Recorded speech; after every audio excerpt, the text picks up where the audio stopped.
வணக்கம் வணக்கம். நல்லா இருக்கீங்களாங்க சார்? நெட்வொர்க் கட் ஆச்சு. உடனே இதுக்கு வந்துட்டீங்க. பரவாயில்ல. அட ஆமாங்க சார். அது நானே என்னோட சைடுல ரைட். ஏதோ பிரச்சனை இருக்குன்னு உங்களுடைய நினைச்சிட்டேங்க சார். சரி, சரி, சரி. உங்களுடைய 5 PM ஃபேமிலி மெம்பர்ஸ் எல்லாம் நீங்க இன்வைட் பண்ணிட்டு ஸ்டார்ட் பண்ணலாம். ஓகேங்க சார். ஓகே. ஸோ வணக்கம் 5 PM ஃபேமிலி. இன்னைக்கு நம்ம 2 சாப்டர் முடிக்க போறோம், 10 and 11. ஸோ நாளையோட நம்ம வந்து நெக்ஸ்ட் பார்ட்டுக்கு கடைசி இந்த புக்கோட கடைசி பார்ட்டுக்கு போக போறோம் நாளைக்கு. ஸோ நாளையில இருந்து ஒரு நாளைக்கு 3 சாப்டர் அந்த மாதிரி எடுக்கலாம்னு இருக்கேன். ஏன்னா சாப்டர்ஸ் எல்லாமே பார்த்தீங்கன்னா பேஜஸ் ரொம்பவே கம்மியா இருக்குது. ஸோ கண்டென்ட் கம்மியா இருக்கும்போது நம்ம ஃபாஸ்டா முடிச்சிடலாம்னு சொல்லி பண்ணலான்ட்டு இருக்கேன்.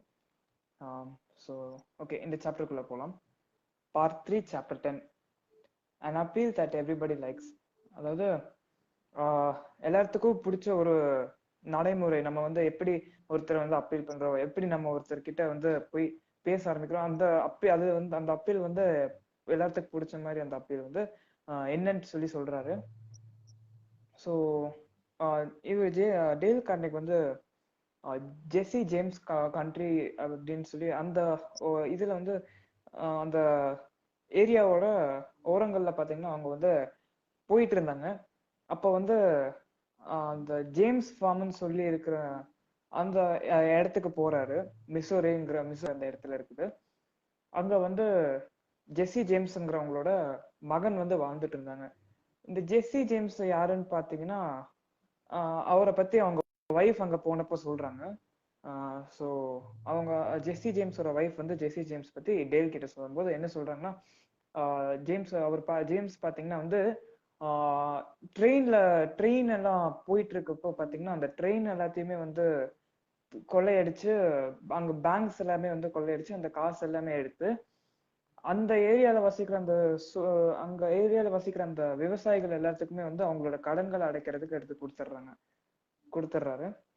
ஸோ ஜெஸ்ஸி ஜேம்ஸுமே பாத்தீங்கன்னா வந்து அவரை வந்து ஒரு பெரிய ஐடியா சேமஸ்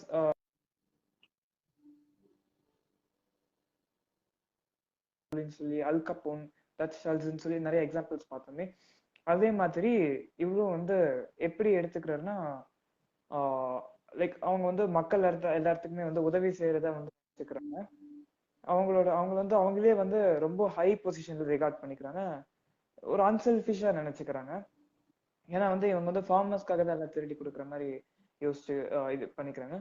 ஸோ இந்த எக்ஸாம்பிள் அவர் என்ன சொல்றாருன்னா, ஒரு மனிதன் வந்து ஒரு விஷயத்த செய்யறதுக்கு வந்து 2 காரணங்கள் இருக்குன்னு சொல்லி சொல்றாங்க.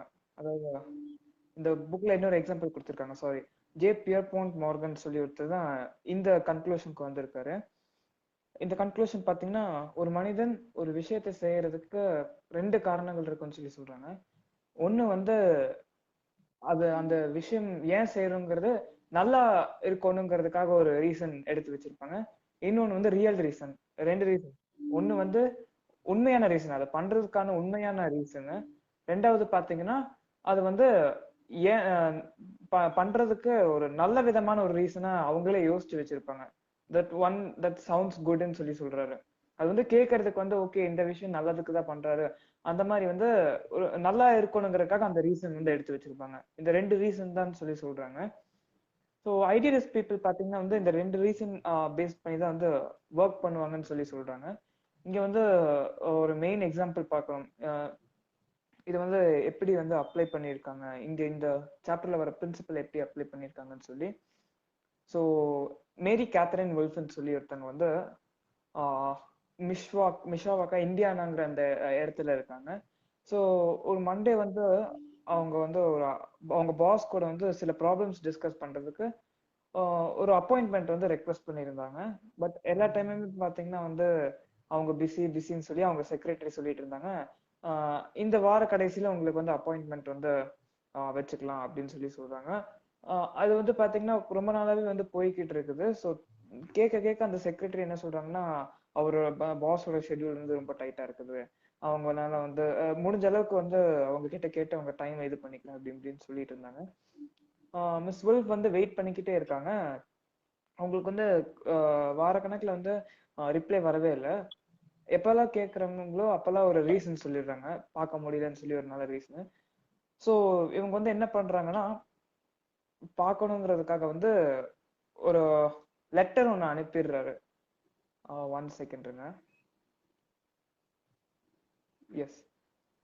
ஸோ ஒரு லெட்டர் ஒன்று வந்து அனுப்பிடுறாங்க. இந்த மாதிரி கொஞ்சம் டிராமாட்டிக்கா வந்து அந்த லெட்டர் அனுப்பிடுறாங்க.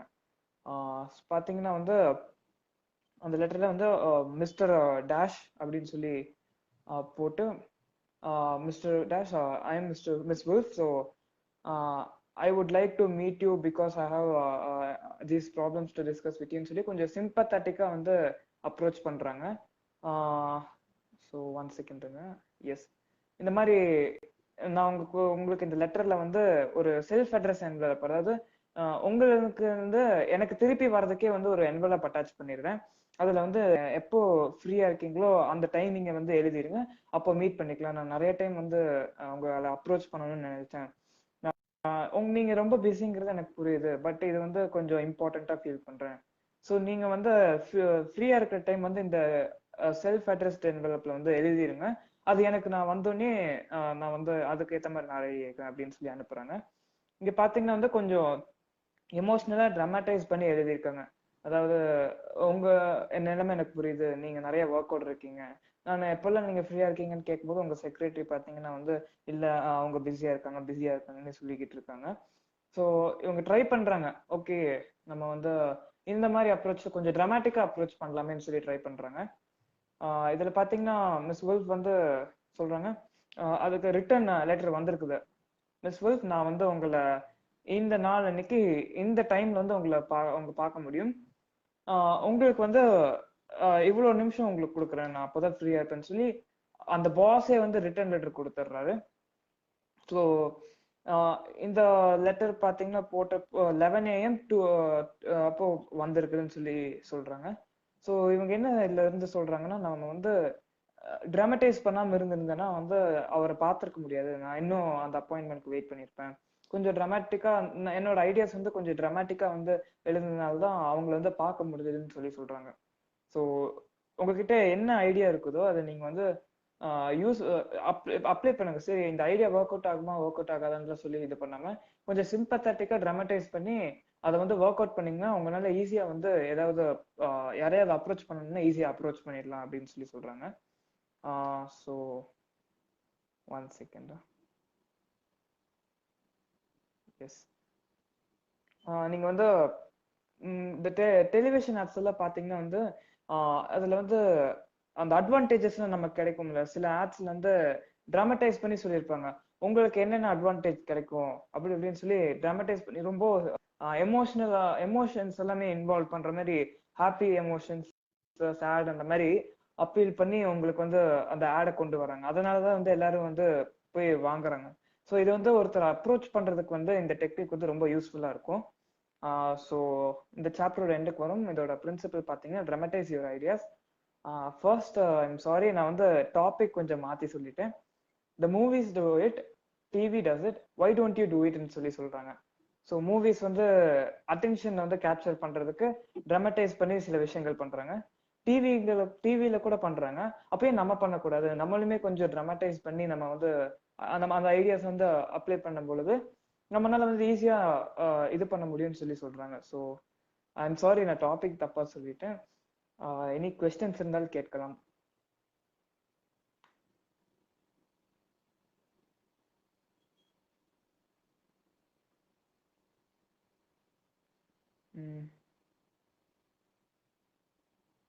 அப்படி ட்ரமடைஸ் பண்ணும்போது இங்க மக்களுக்கு இந்த கேள்வி இருக்கும், அதாவது ட்ரமடைஸ் பண்ணும்போது நம்ம மேல உள்ள ஒரு மதிப்பு போயிடாதா? ட்ராமடைஸ்னா பொதுவா இப்போ உள்ள ஒரு லாங்குவேஜ் என்னன்னா, ஏன் ரொம்ப ஓவரா சீன் போடுற, கரெக்டா, சோ ரொம்ப டிராமா பண்ணாங்க அப்படின்னு சொல்லுவாங்கல்ல. எஸ், அதுக்கும் இந்த நீங்க சொன்ன டிராமடைஸ் பண்றதுக்கும் இடையில என்ன வித்தியாசம்? கரெக்டா. சோ அது பாத்தீங்கன்னா வந்து இந்த ஓவரா சீன் போடுறது அதெல்லாம் பாத்தீங்கன்னா வந்து ஒருத்தர் வந்து அவங்கள பத்தி இல்ல அவங்களுக்கு ஏதாவது தெரிஞ்சதை பத்தி சொல்லும் பொழுது, இல்ல அவங்க கிட்ட ஏதாவது ஒரு பொருள் இருக்குது, இது யாருக்கிட்டையும் இல்லைன்னு சொல்லும் பொழுதுதான் அந்த மாதிரி பண்ணுவாங்க. இந்த டிராமடைஸ் பாத்தீங்கன்னா வந்து நம்ம வந்து ஒருத்தர் அப்ரோச் பண்றதுக்காக தான் இந்த டிராமடைஸ் டெக்னிக் யூஸ் பண்றோம். அதாவது வந்து உங்க ஒருத்தர் வந்து பிஸியா இருந்தாங்கன்னா ஓகே உங்களோட இது எனக்கு புரியுது. ஆனா இருந்தாலும் வந்து சில ப்ராப்ளம்ஸ் டிஸ்கஸ் பண்ண வேண்டியது இருக்குது. உங்களால முடிஞ்சா இந்த டைமிங் எல்லாம் சொல்லுங்க அப்படின்னு சொல்லலாம். இல்ல இன்னொரு டெக்னிக் பாத்தீங்கன்னா வந்து ஒருத்தர்கிட்ட ஏதாவது ஒரு விஷயத்த விற்கணும்னு பாத்தீங்கன்னா வந்து அந்த அட்வான்டேஜஸ் வந்து ஓகே இந்த விஷயம் பாத்தீங்கன்னா சொல்லி எமோஷன்ஸ் கலந்த மாதிரி ட்ராமடைஸ் பண்ணி சொல்லணும்னு சொல்றாங்க டேல் கார்னி. அந்த அட்வான்டேஜஸ் ஒரு ப்ராடக்டோட ரைட். அட்வான்டேஜஸ். Yes sir. அந்த ஷோ ஆஃப் பண்றது பாத்தீங்கன்னா வந்து அந்த அந்த டிராமடைஸ் வந்து பாத்தீங்கன்னா related to one specific person. அவங்க வந்து உலகத்துக்கு நான் ஒரு பெரிய ஆளுன்னு காட்டணும்னு சொல்லி அந்த ஈகோயிஸ்டிக் இதுல தான் அந்த கேட்டகரி தான் சார் அது வரும். ஸோ இதுதாங்க sir difference. Right. Okay. So next சாப்டருக்கு போகலாம். ஐ திங்க் நீங்க அடுத்த எஸ் சாப்டருக்கு போகலாம். Yes sir. ஏதாவது டவுட் இருந்தால் நடுவில் கேட்டா நான் ஆன்சர் பண்ணிடுறேங்க சார். ஸோ ஓகே, இந்த இந்த சாப்டரோட டாபிக் தான் நான் appeal that everybody likes. So இது பாத்தீங்கன்னா வந்து சொல்றாங்க எல்லாருமே வந்து அவங்க மேல ஹை ரிகார்ட் வச்சிருக்காங்க. ஸோ எஸ், நம்ம ஆல்ரெடி பார்த்த மாதிரி 2 ரீசனுக்காக தான் வந்து ஒரு விஷயத்த பண்றாங்க. ஒண்ணு வந்து நல்லா அது இட் ஷுட் சவுண்ட் குட்ங்கிறத அந்த ஒரு ரீசன். இன்னொன்று வந்து உண்மையான ரீசன். இந்த 2 ரீசன் தான் இருக்குது. ஸோ இப்போ நம்ம வந்து மக்கள் வந்து வெளியில அவங்க என்ன ரீசனுக்கு பண்றாங்கன்னு சொன்னா அது வந்து நல்லா இருக்கணும், அது கேட்கறதுக்கு நல்லா இருக்கணும், தப்பா எதுவும் இருந்துடக்கூடாதுங்கிற அந்த ஒரு ரீசன் தான் சொல்லுவாங்க. நம்ம வந்து என்ன பண்ணணும்னா அவங்களோட ரியல் ரீசனை வந்து கண்டுபிடிக்கணும். ஸோ நம்ம வந்து வர ரிசல்ட்ஸ்ல நம்ம வந்து சந்தோஷமா இல்லைன்னா நம்ம வந்து வேற ஸ்ட்ராட்டஜி ட்ரை பண்ணணும். அதாவது வந்து நம்ம எக்ஸ்பெரிமெண்ட் ட்ரை பண்ணணும். எக்ஸ்பெரிமெண்ட் ட்ரை பண்ணி பார்க்கணும். அதாவது இவங்க என்ன இதுக்காக பண்றாங்க, what is the real motive, அவங்க என்ன ரீசனுக்காக பண்றாங்க அப்படின்னு சொல்லி.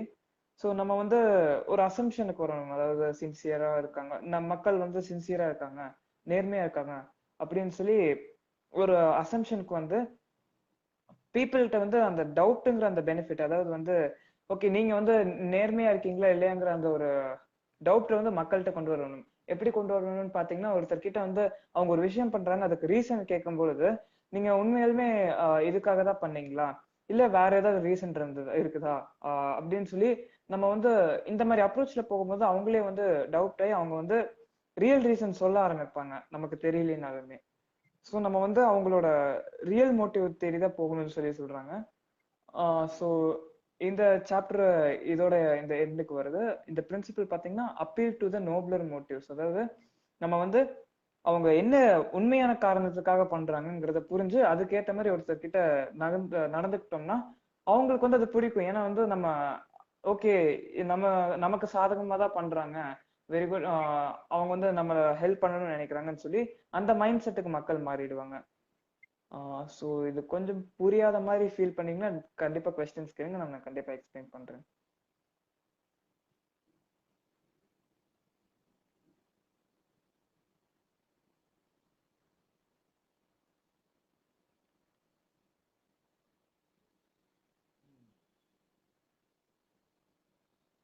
Appear to be nobler. NOBLER, nobler. Notice. Yes, NOBLER நோப்லர்னா அவங்களோட உண்மையான காரணம் என்ன காரணத்துக்காக வந்து மோட்டிவ்ஸ். Yes, nobler motives. நான் டைப் பண்ணிடுறேன்.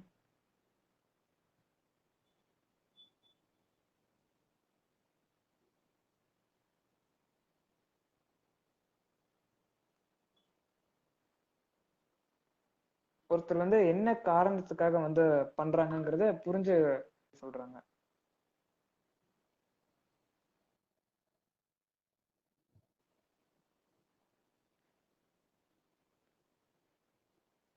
எல்லாம் பயங்கரமா கேள்வி கேட்கிற ஆளுங்க.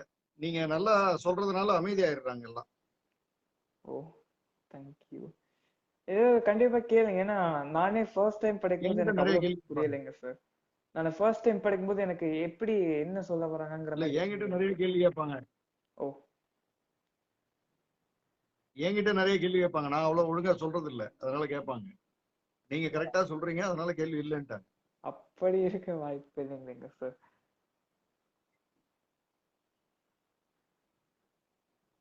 நான் இந்த சாப்டர் படிக்கும்போது எனக்கு கொஞ்சம் புரியாத மாதிரி தாங்க சார் ஃபர்ஸ்ட் இருந்தது. பட் இந்த எக்ஸாம்பிள்ஸ் எல்லாம் பார்க்கும்பொழுது கொஞ்சம் புரிய ஆரம்பிச்சிருச்சுங்க சார். நம்ம அந்த ஃபர்ஸ்ட் டே அந்த எக்ஸாம்பிள் பார்த்தோமேங்க சார், ஜேம்ஸ் வந்து அவரு ஒரு காரணத்துக்காக பண்ணாங்க. அது வந்து ஆஹ் அவங்களோட ஓன் காரணம். நான் வந்து கொள்ளையடிச்சு நான் சந்தோஷமா இருக்கணும்னு நல்லா சவுண்ட் பண்ணணும், லைக் அது வந்து நல்லா தெரியணுங்கிறதுக்காக வந்து அவங்க வந்து நான் ஃபார்மர்ஸ்க்கெல்லாம் கொடுத்து அவங்களோட கடன்களை எல்லாம் அடைக்கணுங்கிறதுக்காக வந்து பண்றேன் அப்படின்னு சொல்லி வெளியில சொல்லிக்கிறாங்க. ஸோ நம்ம வந்து ஒருத்தர்கிட்ட அவங்களோட உண்மையான மோட்டிவ்ஸ் தெரிஞ்சு போகணும்னு சொல்லி சொல்றாங்க. அந்த இதுல நெகட்டிவா வருது.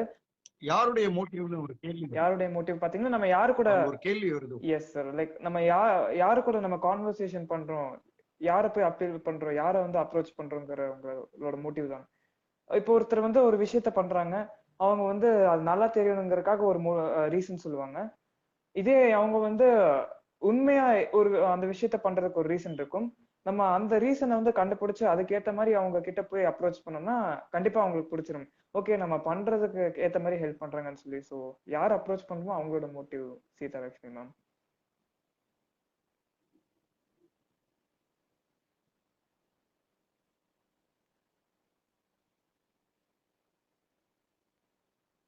Questions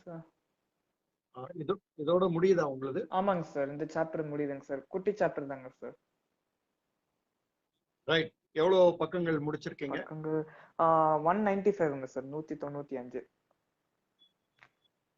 195/246 sorry, yes 195 246 246 yes sir. Okay. So எப்படி இருக்கு உங்களுக்கு இந்த அனுபவம்? எப்படி இருக்கு? லைக் மற்றவர்கள் ஃபைன். இன்னைக்கு பாத்தீங்கன்னா சார் மிஸ்டேக் பண்ணிருந்தேங்க சார். ஸோ கொஞ்சம் ப்ராப்பரா சொல்லாத மாதிரி ஃபீல் பண்ணேங்க சார். பட் நாளைக்கு கண்டிப்பா நான் சரி பண்ணிடுறேங்க சார். நாளைக்கு நான் ப்ராப்பரா சொல்லிடுறேங்க சார். இன்னைக்கு கொஞ்சம் How mistake. to win friends and influence people-லயே how to win friends and influence people-லயே வருதே. மிஸ்டேக் பண்ணா அக்செப்ட் பண்ணிக்கங்க, எஸ் சார். அவ்வளவுதான். It ends. அத திரும்ப யோசிக்க வேண்டியது. ஆமாங்க சார். ஸோ எஸ், இன்னைக்கு There is a famous line. To err is a human being. To err is a is human being. human being. Yes sir. தவறு செய்தால்தான் மனிதன். தவறே செய்யல அப்படின்னா அவன் கடவுள். Yes sir. இந்த லைன் கடவுள்னு ஏன் கும்பிடுறோம்னா அவர் தவறு செஞ்சிருக்க மாட்டாருன்னு வச்சிருக்கிறோம். அதனாலதான் அவரை பார்த்து பயப்படுறோம், கும்பிடுறோம். தவறே செய்யாத ஒரு மனுஷனை பார்த்து உலகத்துல எல்லாரும் பயப்படுவோம். Yes sir. சோ அதனாலதான் கடவுளை பார்த்த உடனே பயம் வருது, அவரு கரெக்டான ஆளாச்சே அப்படின்னு. பட் ஹியூமன் பீயிங் அப்படின்னா to err is human being. அது வந்து நேச்சுரல். எஸ். தவறுதல்ன்றது நேச்சுரல். சோ அதுக்கு வந்து நம்ம ரொம்ப என்னமோ ஏதோலாம் யோசிக்க வேண்டியது. Yes. That's fine. Thank you sir. தவற மறைக்கிறவங்க, சொல்லக்கூடாதுன்னு நினைக்கிறவங்க தான் பதட்டப்படுவாங்க. Yes sir. எப்பவுமே தவற சொல்லிட்டா இட் எண்ட்ஸ். Correct sir. தவற மறைச்சா இட் கண்டினியூஸ். Yes sir. போயிட்டே இருக்கும். ஆமாங்க சார். சோ அதனால good very good. Thank you sir. Okay, உங்களுக்கான ஃபீட்பேக்லாம் வருது, படிங்க. இங்க ஏதோ கேள்வி இருக்கு, அதுக்கும் பதில் சொல்லிட்டு போங்க. ஒரு கஸ்டமர் ஒரு பொருள் வாங்க வராங்க, அவங்க மோட்டிவ் எப்படி தெரிந்து கொள்வது? எஸ், கஸ்டமர் வந்து பொருள் வாங்க வர காரணமே வந்து அந்த அட்வான்டேஜஸ், என்னென்ன அட்வான்டேஜ் கிடைக்குதுங்கிற அந்த ரீசனுக்காக தான். ஸோ நம்ம வந்து ஒரு கஸ்டமரோட அட்வான்டேஜஸ், இந்த பொருளோட அட்வான்டேஜஸ் அந்த கஸ்டமருக்கு மேட்ச் ஆகுற மாதிரி சொல்லணும். அவங்க வந்து சொல்லும் போது எனக்கு இந்த மாதிரி ட்ரெஸ் வேணும், எனக்கு இந்த கலர்ல இருக்கணும்னு சொல்லிதான் அவங்க கேட்பாங்க. ஸோ அவங்களுக்கு வந்து அந்த மாதிரி அவங்களுக்கு ஹெல்ப் பண்ணி அந்த சாய்ஸஸ் எல்லாம் எடுத்து கொடுத்து நம்ம பண்ணும் பொழுதுதான் நம்ம மோட்டிவ்ஸ் அதுலயே தெரிய வந்துருது பாருங்க. இல்ல நம்ம கிட்ட வந்து ஒரு மெஷின் ப்ராடக்ட், ஒரு வேக்யூம் கிளீனர் இருக்குது, வாங்க வர்றாங்கன்னா ஓகே, இந்த பெனிஃபிட், மெயின் பெனிஃபிட் பாத்தீங்கன்னா வந்து கிளீன் பண்றதுதான். ஸோ நம்ம வந்து அதோட சில அடிஷனல் பெனிஃபிட்ஸ் இருந்தா சொல்லலாம். இந்த மாதிரி இந்த வேக்யூம் கிளீனர்லயே வந்து பாத்தீங்கன்னா முன்னாடி மாப் எல்லாம் மாற்ற மாதிரி இருக்குது. அதாவது மாப் வந்து இருக்க முடியாத டஸ்ட் எல்லாமே கிளீன் பண்ணிக்கும் சொல்லி அவங்களுக்கு இன்னும் நல்ல அட்வான்டேஜஸ் எல்லாம் சொல்லும் பொழுது அவங்க வந்து அந்த வாங்குற கண்டிஷனோட இருப்பாங்க. ஓகே, இதுல நிறைய பெனிஃபிட்ஸ் இருக்குது அப்படின்னு சொல்லி வாங்குற கண்டிஷன்ல இருப்பாங்க. ஸோ எஸ், இது ஒரு எக்ஸாம்பிள். எனக்கு நல்ல கொஸ்டின் சீதா மேம். எஸ்.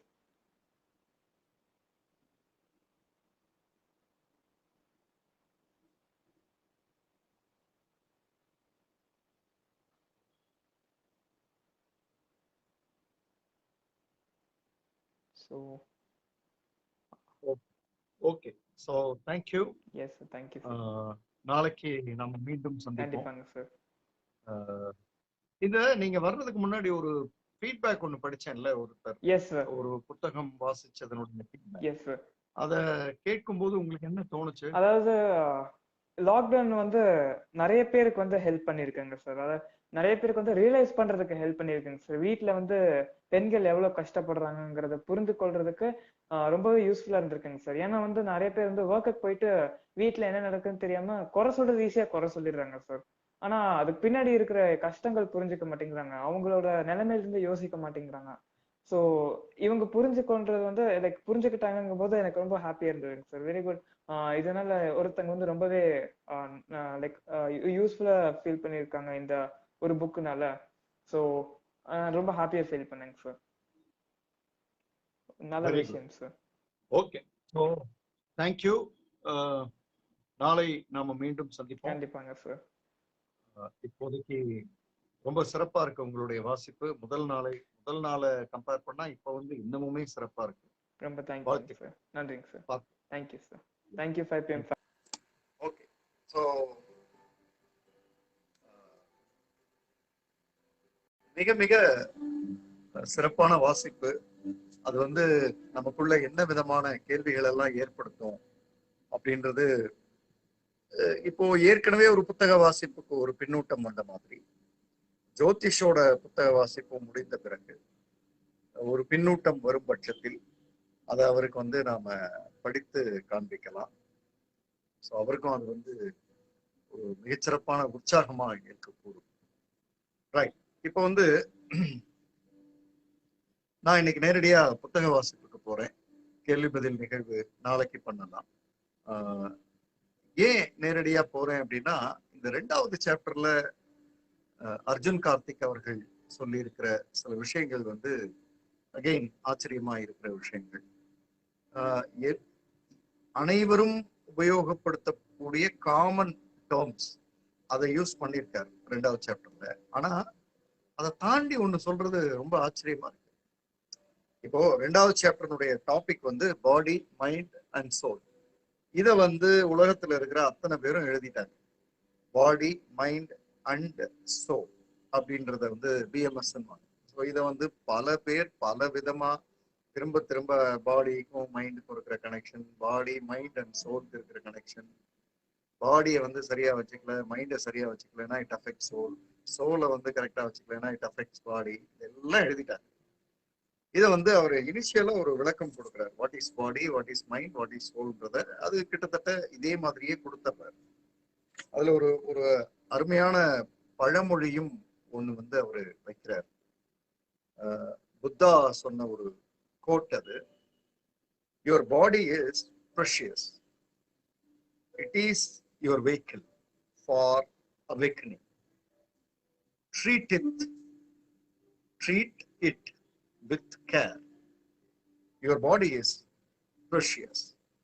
உங்களுடைய உடல் வந்து விலை மதிக்க முடியாத ஒன்று. It is your vehicle for awakening. அதுதான் உங்களுக்கான வாகனம். எதுக்கு?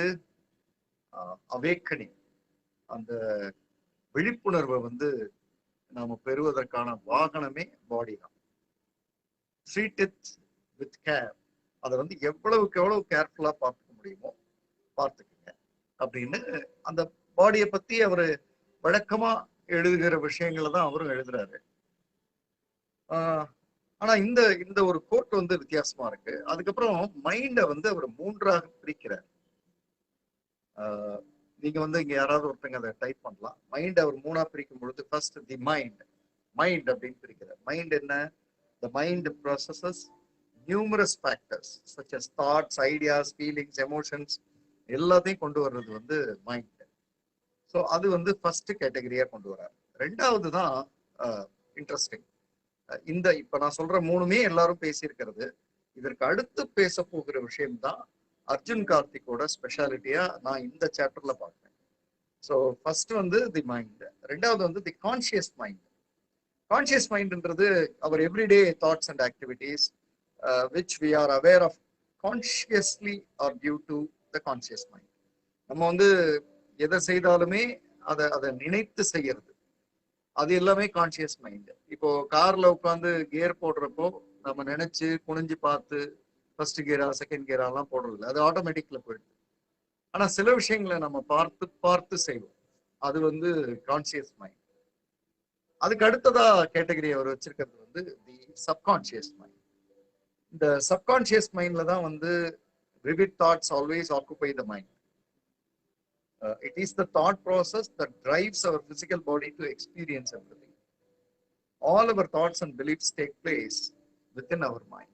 So இந்த சப்கான்சியஸ் மைண்டை பத்தியும் எனக்கு இந்த மூணு, அதாவது the mind, the conscious mind, the subconscious மைண்ட்ல அவர் சொன்ன விஷயங்கள் ஏற்கனவே நம்ம எல்லோருக்குமே ஓரளவுக்கு பல புத்தகங்கள் மூலம் கிடைத்த தகவல்களா தான் இருக்கு. ஆனா அதற்கு அடுத்து அவர் சொல்கிறது தான் அர்ஜுன் கார்த்திகோட ஸ்பெஷாலிட்டியா நான் நினைக்கிறேன்.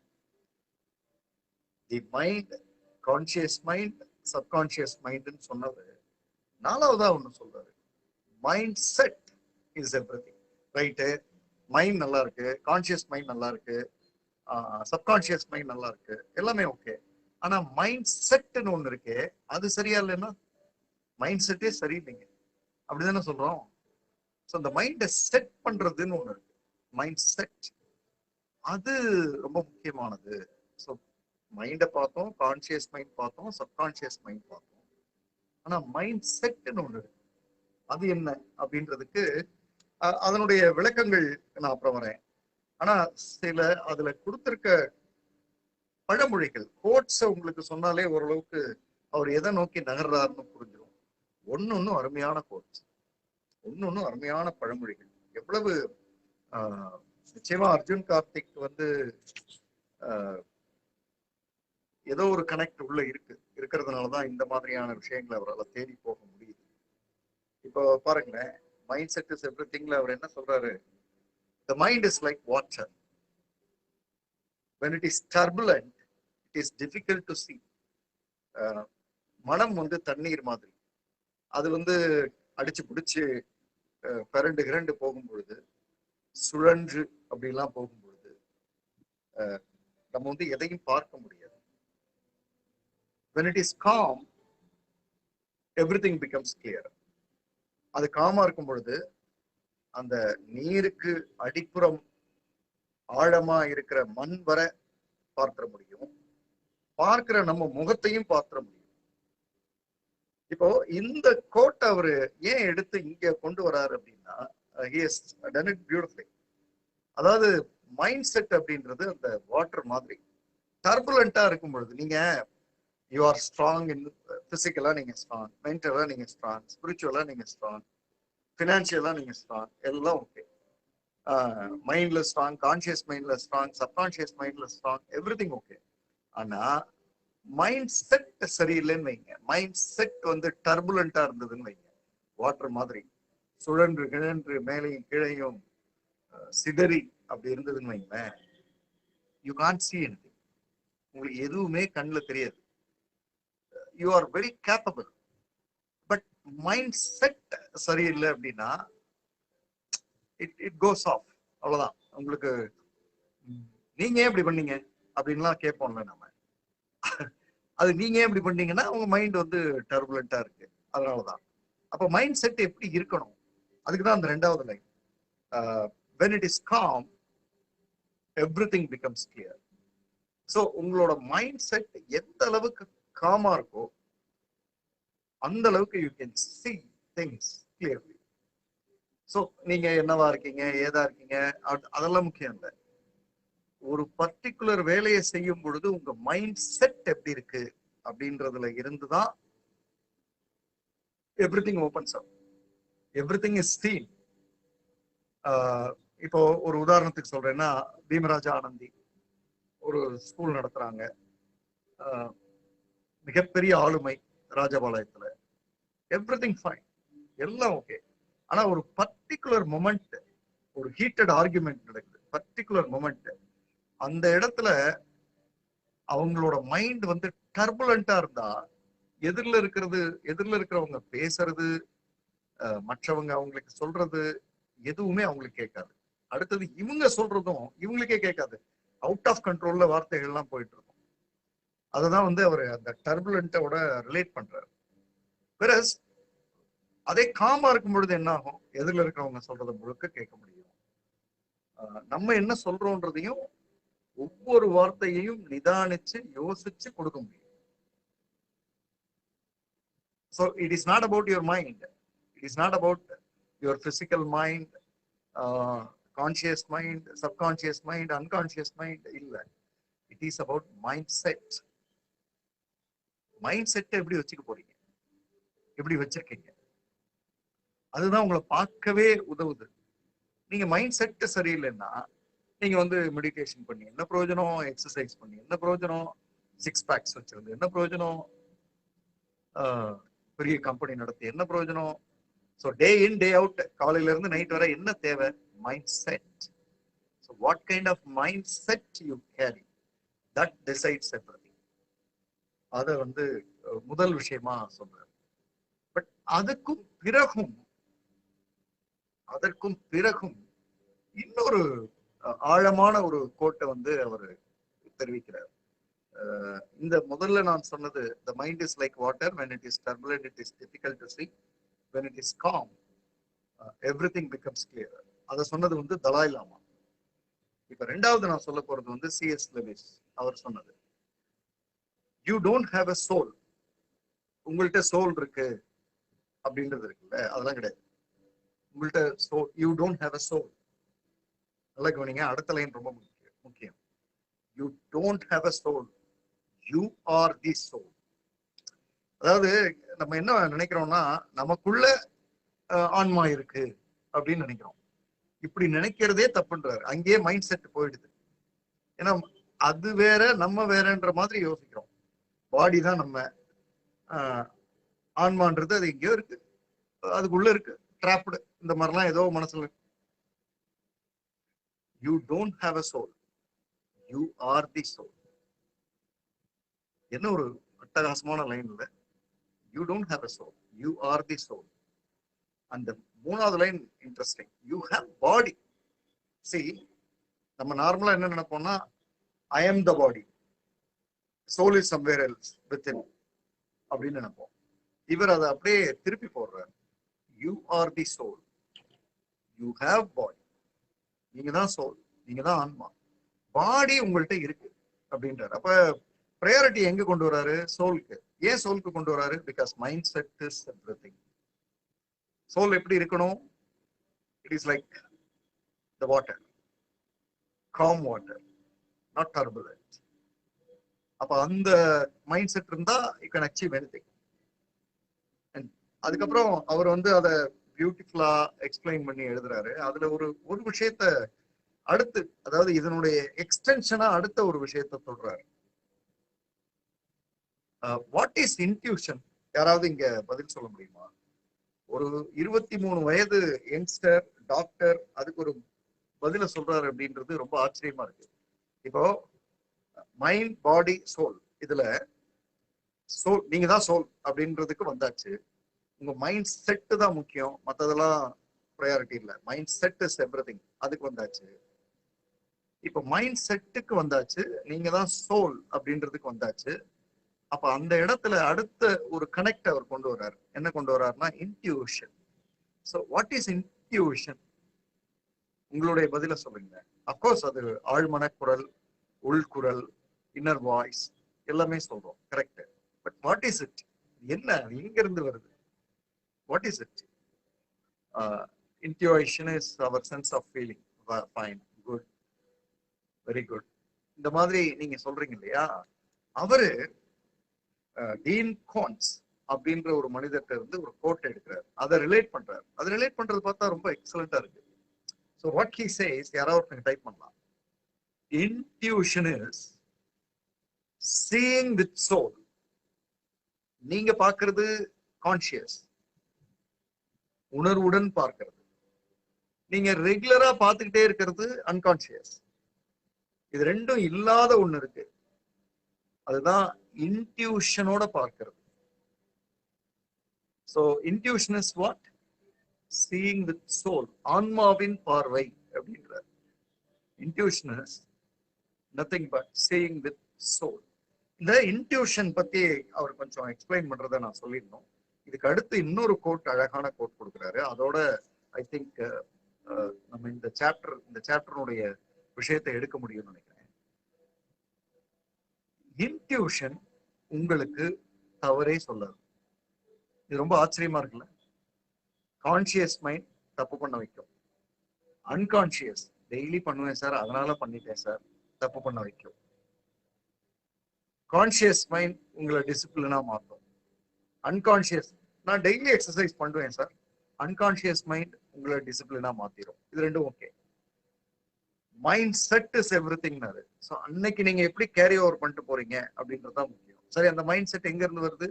சோல். சோல் எப்படி இருக்கணும்? அதுக்குதான் முதல் கோட்டை அவர் எடுக்கிறாரு. என்ன எடுக்கிறாரு? டர்புலண்டா இருந்தா, ஸோ கிளியரா இருந்தா நீங்க எல்லாத்தையும் பார்க்கலாம். அப்ப இந்த சோலுக்கு நீங்க வந்துட்டீங்கன்னா அவர் ஸ்டெப் பை ஸ்டெப்பா அவர் mind, conscious mind, subconscious mind, mind set, mind செட்டுக்கு ரிலேட்டடா சோல், சோலுக்கு அடுத்த ஒரு லைன் வந்து சோலை நீங்க உணர்றீங்க அப்படின்னா அடுத்தது நீங்க தெரிஞ்சுக்க வேண்டியது வந்து இன்ட்யூஷன். சோ ஆழ்மனக்குரல் உங்களுக்கு தவறே சொல்லாது. நிறைய நேரங்கள்ல நாம வந்து தவறு பண்றதுக்கு தயாராகும் பொழுது, அதாவது தவறுன்னு தெரிஞ்சும் பண்ணுவோம், தெரியாமலும் பண்ணுவோம். இது தவறுன்னு தெரிஞ்சும் பண்ணுவோம், இல்ல தெரியல பண்ணேன் அப்புறம் அப்படின்னு ஏதோ சொல்லலாம். ஆனா ஆழ்மனக்குரல் உள்ள ஒரு கேள்வியை எழுப்பிடும். திஸ் இஸ் ராங் அப்படின்றத அது சொல்லிடும். And when you are doing something extraordinary, it says it is right. So அந்த ஆழ்மனக்குரல் அதுதான் நீங்க. கான்சியஸ் அன்கான்சியஸ்லாம் அதெல்லாம் வந்து ஆழ்மனக்குரல்ல இருந்து எடுத்து பழக்கப்பட்ட நீங்க. ஆனா நீங்க ஆக்சுவலா யாரு? ஆழ்மனக்குரல் மனிதர்கள் தான். இப்போ ஏதோ ஒரு காலகட்டத்துல பீமராஜா ஆனந்தி அவங்களுக்கு வந்து நம்ம ஸ்கூல் இந்த புத்தகத்தை ரிலீஸ் பண்றதுக்கு ஜெய் சாரை கூப்பிட்டா என்ன அப்படின்னு ஆழ்மனக்குரல்ல முதல் கேள்வி வந்திருக்கும். அங்க இருந்துதான் கான்சியஸ் மைண்ட் வந்து அதை ஞாபகத்துக்கு எடுத்துட்டு வந்து எனக்கு தகவல் சொல்லி, போன் பண்ணி, ஜூம்ல பேசி, வாட்ஸ்அப்ல செய்தி அனுப்பிச்சு, கன்ஃபர்மேஷன் வாங்கி, இப்படி பண்றேன் அப்படி பண்றேன், புக் அனுப்பிச்சு, புக்கை எல்லாம் கான்சியஸ்ல. ஆனா முதல் ஆழ் மனக்குரல், இன்னைக்கு நான் இன்னொரு கிளாசிக் சாம்பிள் கூட சொல்ல முடியும். யாழ் இங்க இருக்கீங்க, யாழ் மொழி, யாழ் இருக்கீங்க இல்லையா? யாழ், யா. இன்னைக்கு நான் ஒரு இந்த பெண்கள் சார்பா படமும் கற்றலும்ல வந்து இன்னைக்கு ஒரு ஒரு ஒரு எழுத்து கட்டுரைன்னு சொல்லலாம் எழுதியிருந்தேன். அதை படிச்சதும் யாழ் மொழிக்கு வந்து முதல்ல உள்ள என்னமோ தோணி இருக்கும். அதுக்கப்புறம் தான் ஷேரிங் நடக்குது. அந்த உள்ள என்னமோ தோணுச்சுல்ல, என்னமோ ஒரு குரல் கேட்டுச்சுல்ல, அதுதான் வந்து உங்களோட இன்ட்யூஷன், ஆழ்மனக்குரல். அது உங்களுக்கு தப்பே சொல்லாது, அது உங்களை சரியான டைரக்ஷன்ல தான் நடத்தும். ஆழ்மனக்குரல் சொல்றத கேட்கிறவங்க அழிந்து போனதா சரித்திரம் இல்லை. ஆனா ஆழ்மனக்குரல் சொல்றத கேட்காதவங்க அழிந்து போயிருக்காங்க. இட் டெல்ஸ். அவர் அந்த இடத்துக்கு தான் வராரு. வந்துட்டு அவர் என்ன அடுத்தது பியூட்டிஃபுல்லா சொல்றாருன்னா, intuition is seeing with soul சொன்னேன், ஆன்மாவின் பார்வை, அதுதான் வந்து இன்ட்யூஷன் சொன்னேன். ஆனா அதுக்கு அடுத்து ஒரு லைன் பியூட்டிஃபுல்லா அவர் வந்து ஜே கிருஷ்ணமூர்த்தி, உங்கள எத்தனை பேர் ஜே கிருஷ்ணமூர்த்தி புத்தகம் படிச்சிருக்கீங்க? ஜே கிருஷ்ணமூர்த்தியினுடைய புத்தகங்கள் படிச்சவங்களுக்கு இன்ட்யூஷன் ஸ்ட்ராங் ஆயிடும். ஜே கிருஷ்ணமூர்த்தி பத்தி தெரிஞ்சோ தெரியாமலோ இது வந்திருக்கு. நேற்று தான் ட்விட்டர்ல ஒரு புகைப்படம் எடுத்து வச்சேன். ஜே கிருஷ்ணமூர்த்தியை பத்தி அநேகமா படமும் கற்றலும்ல ஒரு கட்டுரை வரும். என்னை மிக மிக, அதுவும் குறிப்பா ஆரம்ப காலத்துல என்னை மிக மிக பாதித்த சிந்தனையாளர்கள்ல அவர் ஒருத்தர். ஜே கிருஷ்ணமூர்த்தி மிக மிக மிக மிக அதாவது இன்னும் கரெக்டா சொல்லணும்னா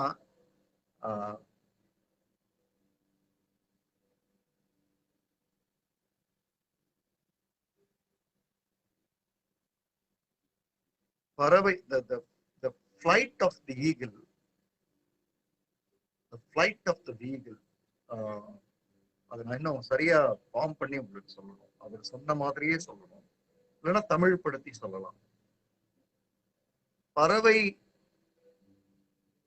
பறந்துடுச்சு, அதாவது பறவை அந்த காட்சியில இருந்து போயிடுச்சு. ஆனா அது போன அந்த வழி இருக்கு இல்லையா, அது எந்த வழியா பறந்ததுன்ற ஒரு வழி இருக்கு இல்லையா, அது இன்னும் அங்கதான் இருக்கு. பறவை போயிடுச்சு, ஆனா வழி இருக்கு. நம்ம வழியை பறவை போயிடுச்சுன்னு நினைச்சு வழியும் போயிடுச்சுன்னு நினைக்கிறோம். அப்படி கிடையாது. The flight of the eagle still there. Eagle went off, but the flight of the eagle still there. அப்படியான ஒரு ஒரு ஒரு அந்த அளவுக்கு டீப்பா யோசிக்கக்கூடிய மனிதர். அதாவது நம்ம பொதுவா என்ன நினைப்போம், பறந்து போயிடுச்சு அப்படின்னு சொல்லிட்டு முடிச்சிருவோம். இல்ல, பறவை தான் போயிருக்கு, அது போன வழி அங்கதான் இருக்கு. எவ்வளவு தத்துவார்த்தமான மனிதர்கள் போயிடுறாங்க, ஆனா அவர்கள் இருந்த அந்த தடயங்கள்லாம் இங்க இருந்துட்டாங்க. Men may come men may go, I will be always தேர்னு ரிவர் சொல்லுவோம். மனிதர்கள் போன தடயங்கள்லாம் முடிஞ்சு போச்சு, ஆனா ஆறு இருக்கிற வழி எப்பவுமே போயிடாது, அது அங்கதான் இருக்கும். ஸோ அந்த மாதிரி ஒரு ஒரு ஒரு டீப்பஸ்ட் நமக்குள்ள இருக்கிற ஒரு விஷயத்த கேள்வி கேட்டு எழுப்புறவர் ஜேகே. அவர்கிட்ட இருந்து இவரு ஒரு லைன் எடுத்திருக்காரு, which is very interesting. அந்த லைன் என்னன்னா, intuition is the whisper of soul. ஆன்மாவின் முனகல், அதுதான் ஆழ்மன குரல். நல்லா இருக்குல்ல அப்படின்னு ஜேகே சொல்றத அர்ஜுன் கார்த்திக் எடுத்து எழுதுறாரு. intuition is the whisper of the soul. ஆன்மாவின் முனகல். ஆன்மா இருக்குல்ல, அது சத்தம்லாம் போடாது, உங்க கூட சண்டையெல்லாம் போடாது. ஆனா மெல்லிய விஸ்பர், ரொம்ப மெல்லிய முனகலா, ஆனா ஸ்ட்ராங்கா கொடுக்கும். அப்படியான ஒரு ஒரு ஒரு விஷயத்தை கையில் எடுக்கிறார். ஸோ எடுத்து என்ன சொல்றாரு அப்படின்னா, இப்போ அவரோட ஸ்டெப் வைஸ் பார்ப்போமே. தி mind, conscious mind, subconscious mind, soul, intuition. So intuition என்ன, அந்த ஆழ்மனக்குரல், ஆன்மாவின் பார்வை, ஆன்மாவின் முனகல், அதுதான் இன்ட்யூஷன். இன்ட்யூஷனை ஏன் சொல்றாரு? இன்ட்யூஷன் நமக்கு தவறே செய்யாது, தவறே செய்யாது. விசும்பல்னா அழறுதுன்னு நான் நினைச்சிட்டு இருக்கேன். ஆன்மாவின் அந்த குரல் இருக்குல்ல, அதாவது ஆழ்மன குரல், அது உங்களுக்கு நல்லதுதான் சொல்லும். சரி, அதை ஏன் இங்க இந்த இந்த புத்தகத்துல சொல்றாங்க? புத்தகத்தினோட தலைப்பு என்ன? Your mental space. சரி, இது என்ன சொல்லுது? எந்த இடத்துல எல்லாம் நாம தப்பு பண்றோமோ அந்த இடத்துல எல்லாம் நாம ஆழ்மன குரல்ல இருந்து விலகி இருக்கோம். எந்த இடத்துல எல்லாம் நாம நம்மளை சரி பண்ணிக்கிறோமோ அங்கெல்லாம் ஆழ்மன குரல் சொல்றதை கேட்டிருக்கோம். ஊரே வேற பக்கம் ஓடும், ஆனா நாம வேற பக்கம் போவோம். ஏன்? என் மனசு இதைத்தான் சொல்லுது. ஒரு 10 வருஷம் கழிச்சு நீ சொன்னது கரெக்ட் தான் அப்படின்வாங்க. ஆனா உங்களுக்கு சிரிப்பு இருக்கும். ஏன்?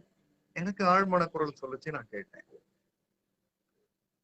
ஆழ்மன குரல் ஒரு மனிதனை எந்த நேரத்திலும், எந்த சூழ்நிலையிலும், எப்படிப்பட்ட சவாலான காலகட்டத்திலும் கெடுதலே சொல்லாது. ஸோ ஹூ ஆர் யூ தென்? இப்போ அந்த ஹூ ஆர் யூன்ற கொஸ்டின் ஃபர்ஸ்ட் சாப்டர்ல இருந்தது, இப்போ 2வது சாப்டருக்கு கொஞ்சம் இவர் எக்ஸ்டெண்ட் பண்ணியிருக்காரு. புரியுறதா? Who are you then? You are nothing but your intuition. அதுதான் mind set. You are nothing but your intuition. யாராவது ஒருத்தங்க அதை டைப் பண்ணலாம். You are nothing but your intuition. உங்களுடைய ஆழ் மனக்குரல் தான் நீங்க. இந்த வெளியில என்னென்னமோ இருக்கே, body, conscious mind, subconscious mind, இன்னும் நீங்க என்னென்னமோலாம் பேசு. உங்களுடைய ஆழ் மனக்குரல் தான் நீங்க. என்னுடைய ஆழ் மனக்குரல் தான் நான். நாம ரெண்டு பேரும் பேசும்போது ஆழ்மனக்குரல் பேசிக்கிச்சுன்னா இந்த relationship will be strong, life long இருக்கும். கான்சியஸ் மைண்ட் பேசிச்சுன்னா போட்டி, பொறாம, ஏமாத்துறது, புறம் பேசுதல், பொறாம, அதாவது முன்ன ஒண்ணு பேசுறது பின்ன ஒண்ணு பேசுறது, இதெல்லாம் நடந்துச்சு. ஆழ்மனக்குரல் பேசுறப்போ இதெல்லாம் இருக்காது. ஆழ்மனக்குரல் இதையெல்லாம் எதிர்பார்க்கறது இல்லை. இட் சீஸ் தி இன்டென்ட், அதை மட்டும்தான் பார்க்கும். அதுல மட்டும்தான் கனெக்ட் ஆகும். It sees the frequency. இந்த ஃப்ரீக்வன்சியில இருந்தா இந்த பர்சன் கூட இருக்கலாம், இந்த ஃப்ரீக்வன்சியில இல்லைன்னா அது யாரா இருந்தாலும் நமக்கு தேவை அப்படின்றதுல அது ரொம்ப குயிக்கா டிசைட் பண்ணும். ஸோ அர்ஜுன் கார்த்திக்கோட 2வது சாப்டர் வந்து நம்ம முடிச்சிருக்கோம். That is 14 pages of 109 pages. 14 pages, 14/109 யாராவது போட்டுடலாம். ஸோ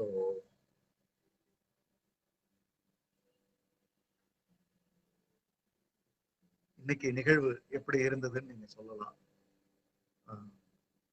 உதவியா இருந்திருக்கும் அப்படின்னு நான் நம்புறேன்.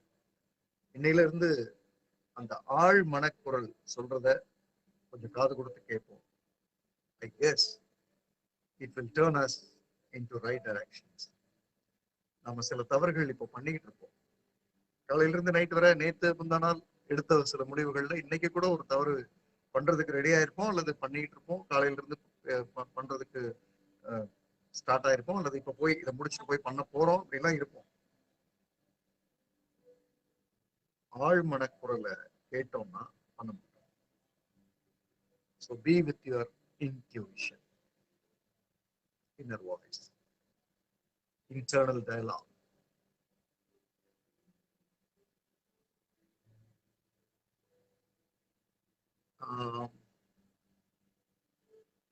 கோவிட் இன்னும் முடியல, குறைஞ்சிட்டு இருக்கு. Stay safe, stay within, follow the rules, and love you all.